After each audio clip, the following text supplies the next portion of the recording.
Telekomi Kosovës përmbyll vitin 2025 me rezultate pozitive financiare, 9 milion euro fitim dhe investime në modernizim të avancuar teknologjik dhe përmirësim të ndjeshëm të shërbimeve, duke u pozicionuar si një nga ndërmarrjet publike më stabile dhe inovative në vend. Pas një periudhe rimëkëmbje që nisi në vitin 2020, ky aset i rëndësishëm i shtetit vlerësohet se ka hyrë në një fazë të re të zhvillimit të qëndrueshëm, duke operuar me fitim dhe duke realizuar investime të rëndësishme teknologjike.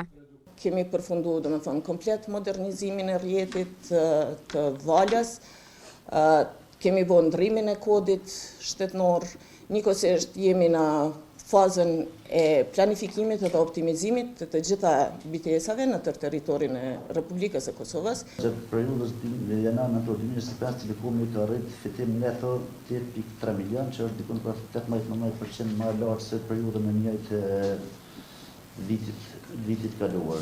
Telekomi i Kosovës numëron rreth 830.000 klient aktiv mobil, ndërkohë që mbuleshmëria e rrjetit ka arritur në nivele të larta, si në popullsi ashtu edhe në territor.